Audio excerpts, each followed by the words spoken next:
customs, Minhagim, that we celebrate all throughout the world in this special series of the Pesach series that we're doing at the moment, here just live, here from the city of Ramat Gan.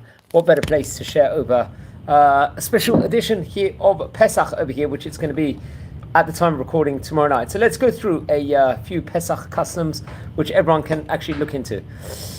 Giving to the less fortunate, for example, is a hallmark of Judaism and of a fantastic Jewish nation. So there's something called Passover funds, which are collected that everyone can celebrate the holiday of Passover in a great style also. Actually, the Gemara itself records that Jewish communities would make collections of ma'ot chitim. This was wheat money, actually before Pesach, the festival of Pesach itself. This continues until this very day. So one should always contribute to a local ma'ot chitim fund wherever it is. So it's very, very interesting, and it's a special mitzvah over here, the mitzvah of ma'ot chitim. Where, what is it? Let's go. The opening paragraph of the Haggadah actually recites the Seder, where we declare inside of it, all the people that are hungry, let them come and eat. That's one of the things that we can say about this specific mitzvah itself. And it's actually, they call this also kimcha, the pischa, Passover flour, the special Passover fund intended to provide the food, the poor people with matzah itself, respectively. So it's definitely a very, very great mitzvah for all of those to do. There's great origins within regards to it, and as we said before, it's related over inside the Jerusalem Talmud of some of the origins within regards to this fantastic mitzvah itself. Let's see other things.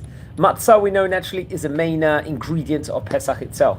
So one of the things we have to get accustomed to on the nights of the Passover, on the Seder night, is to eat a kazait multiple times. What is kazait, friends? It's an olive. It's a measurement of an olive also. And naturally we lean while we eat the matzah here on Purim, while also we are leaning when we're drinking the cups. Also, naturally, it's a big part of the Seder night. Also, we know we have the sandwich, the korech, with the matzah itself, respectively. The most popular Hebrew book, what is it called? The Haggadah. This is on Passover night. It's the Haggadah itself, respectively. This is what we know, that there's thousands and thousands of different editions of the Haggadot which are used, especially in Morocco. They're identical, very similar to the houses in Europe that they were. And it's the Haggadah tells the story of how good God, Hashem, took our ancestors out of Egypt also. Let's hear of a few other things. Very, very interesting. Also, we know that wine, ideally one should drink dry red wine as part of the 4 cups of the Leila Seder, also respectively, and it's very, very important. That's the optimum. That's why in Havdalah service also, when Shabbat comes out, and during the Shabbat, and there's mitzvah of having meat and wine on the Leila Seder, very much it's fulfilled with that. Obviously kids, might be difficult for them to drink the 4 cups of wine, so naturally we'll give them grape juice also.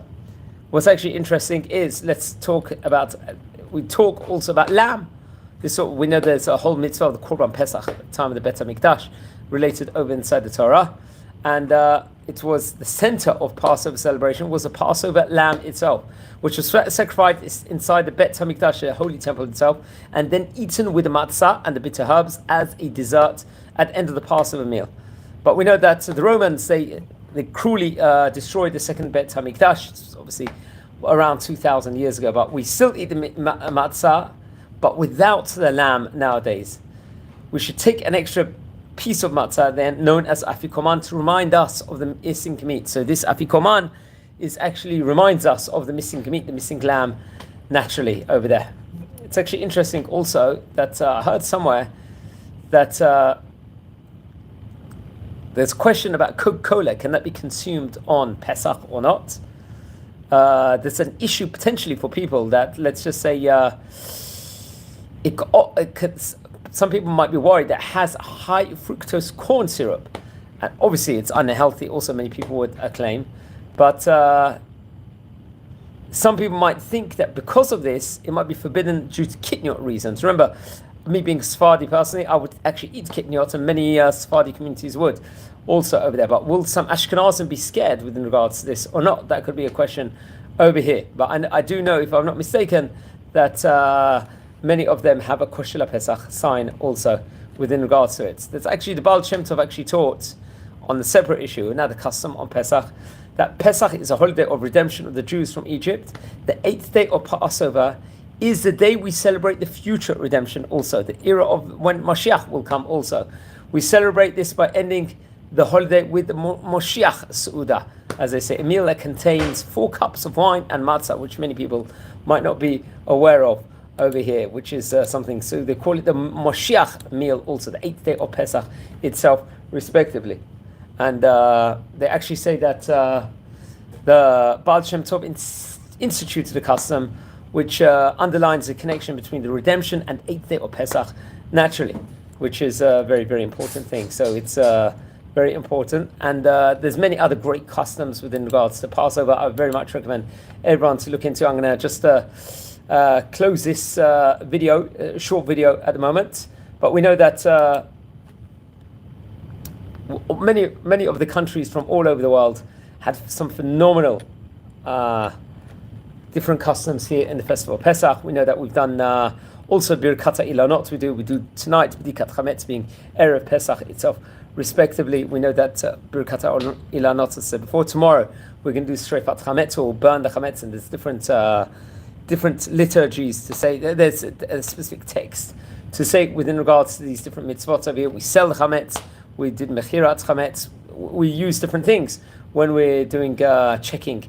The one thing I'll close with this video, because I've just got to get ready, be very well prepared. One thing we've got to do tomorrow is sleep a lot during the day also, and make sure the kids sleep a lot also, so that they'll have the energy to take the fasting, not to take the fasting, to celebrate the day properly, to ask the questions, thought-provoking questions also. It's very, very important upon all these things. And many different laws. I hope this was thought-inspiring. Wishing you all a Chag Kasher V'Sameach. And don't forget, if you haven't got your utensils ready, it's not too late to do Hakalat Kalim, also to kasher all the utensils. Thanks very much for all the fantastic feedback you guys have been given. I want to wish you brachot here from Israel, wherever you're watching from. Don't forget to smash the subscribe button. We're nearly on 3,000 subscribers, which is a phenomenal achievement over here. Don't forget to smash the like button also. I wish you all a good night. And don't forget, keep all the customs going. And Be'ez Hashem, Am Yisrael Chai. Take care. Have a great night.